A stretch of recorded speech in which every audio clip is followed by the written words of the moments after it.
Welcome back to Sunrise Daily. Honorable Zakari Mohammed is the spokesperson for the House of Representatives. He joins us from Abuja studios, and today we're focusing on the, he says, his removal of the CBN governor. Honorable, we have people who are tweeting in because we did read text of the speech by Dr. Ruben Abati from the presidency about the CBN governor. He did say at the time, from the communication or correspondence we received, that the CBN governor was to proceed on suspension. Then they appointed someone who will act, but yes, names were forwarded for the Senate for confirmation, but the CBN governor's tenure was going to be over. But the question then, which again, this one comes from Amadi, he says, why is the issue of two-thirds majority from the Senate important? Sanusi was not removed, he is suspended. Sorry, can you come again? The question is, why is the issue of two-thirds majority from the Senate important here? Because Sanusi was not removed, he is suspended. This is a question from Amadi. Yeah, I think we need to get this very clear. That's why I will read the act in raw forms now, rather than giving effect to it. And this is the act. We want to refer him to the relevant CBN Act of 2007 on the appointment and removal of CBN governor. And it reads, according to section 11.2 of the Act, the CBN governor, deputy governor, or director shall, remember the word, shall, only cease to hold the office in the bank if he is, that's F, subsection F is saying, is removed by the president, provided that the removal of the governor shall, mark that word, shall be supported by two-thirds majority of the Senate, praying that he be so removed. So what I'm saying is that what we are quoting here is the law. I'm not bringing it off from my offhand, but I'm just saying that this is what the law says. And as parliamentarians, what we're concerned about is the law. What does the law say about this conduct? And that's what we're particular about. I don't have, look, let me tell you, I don't want to join issues. Whether Mr. Sanusi did what or did not do that, I don't want to concern, I'm not his PR man. But what we are bothered about is the procedure. And that's exactly where I want you to get me very right. What the House was talking about, the motion came from Honorable Samson Osage as a matter of urgent public importance. And you listen to the prayer. And of course, there and then, the Deputy Majority Leader, Honorable Leo Ogo, came up with the position of the law. After that, members came in and contributed. And at the end of the day, it was thrown to debate to vote. And the ayes have it that the procedure was faulty. The removal was right, but the procedure was faulty. That's exactly the conclusion they have. And I still stand by that. There's nothing that is coming from my own personal views. If you can hear me now, the problem now, or the argument, is that the CBN governor has not been removed. So the argument for a two-thirds majority from the Senate does not come in. That is what Amadi is trying to bring to the fore.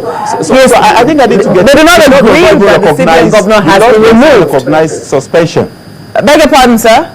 The law, CBN Act does not recognize suspension of the CBN governor. There's no way, you can, when you finish from the studio, go and take a copy of the CBN Act. We have a copy of the CBN Act, Honorable. We've looked very critically at it. What we're saying is that in normal, official procedures, if somebody is to be investigated, usually the person doesn't retain substantive seat. And you said to a very large extent, you agree with that. So how come all of a sudden you don't agree with that applying to the position of CBN governor? Let me tell you something. We need to get these things very right. And what I'm quoting, when I started this discussion, I started from 11.2F. That was what I kept quoting. That what we're saying, Mr. President has powers to remove CBN governor. But there's nowhere in the length and breadth of the Act where suspension is stated. There's nowhere where, if suspension was stated in the CBN Act that the CBN governor could be suspended on this XYZ ground, I'll read it to you. Or you can have a copy of the CBN Act and see whether, and what the law does not recognize, what the law does not state, it does not recognize. So it cannot be my creation. You cannot create. What I'm saying is, Rather than saying you are even suspending him, you should go ahead to remove him. Just a moment, Go and remove sir. If I may come in here, to remove him. You also make a distinction, even in the House of Representatives, of what is law and what is tradition. Can that tradition not come in here? Because we've seen cases of where people are to be investigated and they're asked to either go on leave or they're suspended temporarily pending when investigations are concluded and their names are cleared, or maybe from then they'll be sacked and then they have to be prosecuted. Doesn't that tradition also apply to or is the CBN, the Central Bank of Nigeria, or the governor's position immune from whatever tradition obtains elsewhere? You know, for me, anything that does not appear in the law and you're doing, the risk is this. You cannot defend it. Anything that is not in black and white on law, it is difficult to defend it. And at the CBN governor, it's not like any. It's not like any. Let me land, Mope. It's not like any public servant. It's not like the minister that you could hire and fire at will. He has very clear-cut laws guiding his operations and guiding his appointments and removal. And that's exactly what I am saying. That if the law does not recognize suspension, in the first place, the statement was that he was suspended. After all, later in the day, that was when he said he was being removed. And of course, a replacement has been named. What we are saying is that the president has every absolute right. I'm repeating this again, and I won't be tired of repeating it. That what the laws give Mr. President to do is to remove.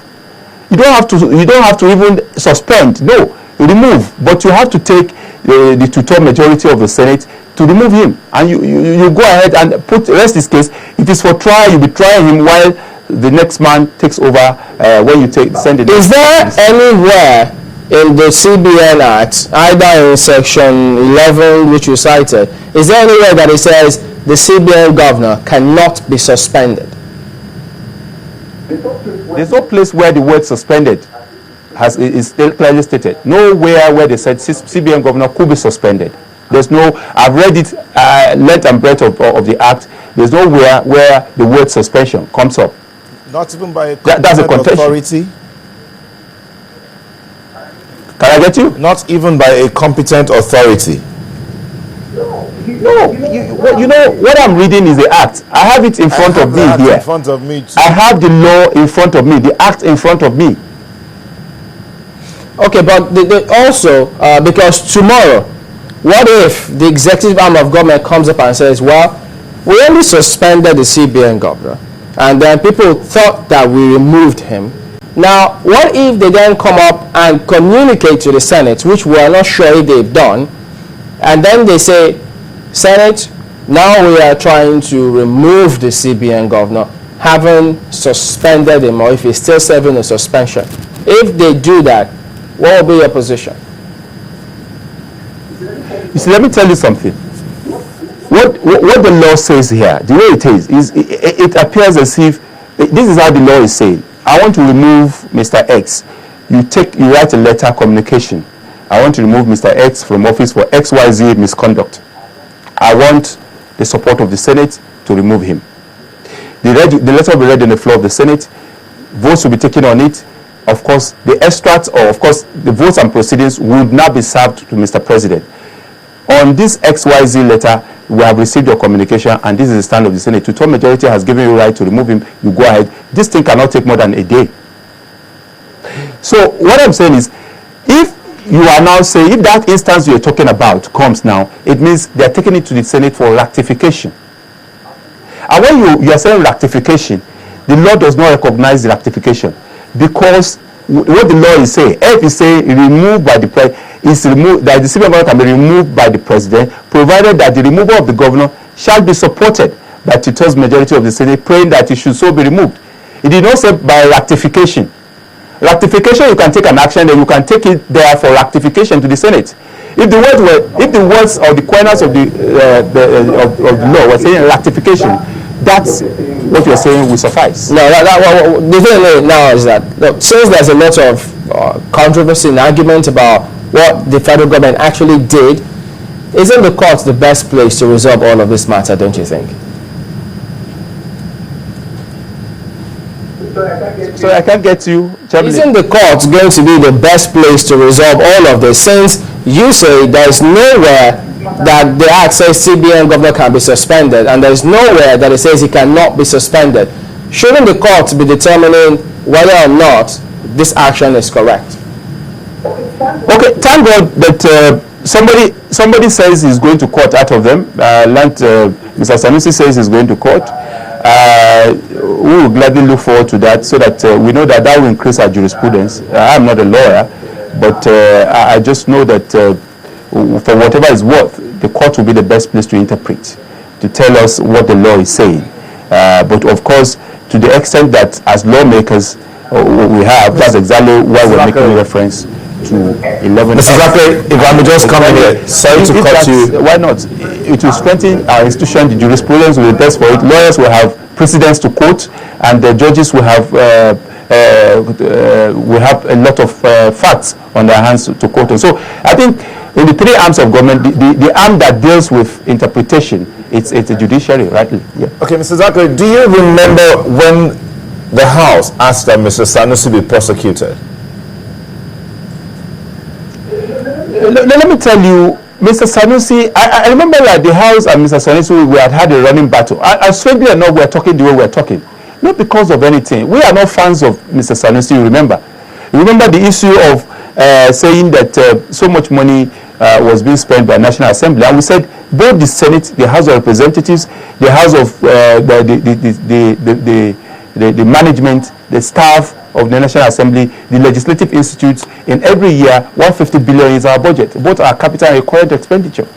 So it's 150 billion. Regarding what he said, because he had said that so much of those monies were being used by us. So I will have to come out to say that. And at some point, remember, we invited him even to the floor of the House. All right, then. On a lot of issues that he's made and comments. So we just say that we are talking about the procedure. We should even be the ones to say, okay, name him. But no.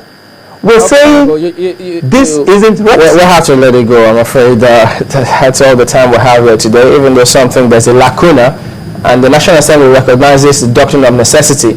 So maybe the president did the same thing here as Andrew suggested. Maybe the doctrine does not apply in this case, because the laws are I think Andrew's trying to be smart here, but we'd like to thank you for coming here this morning. Zachary Mohammed is the spokesperson for the House of Reps. Thank you for speaking with us today on Sunrise Daily. Okay, well, we have to draw the curtains today on the program. We thank everyone. Thank you all for watching. And we'll see you next time. I'm Chamberlain Osa. Monday just went like that. Thank you so much for watching. I'm Maope Ogun.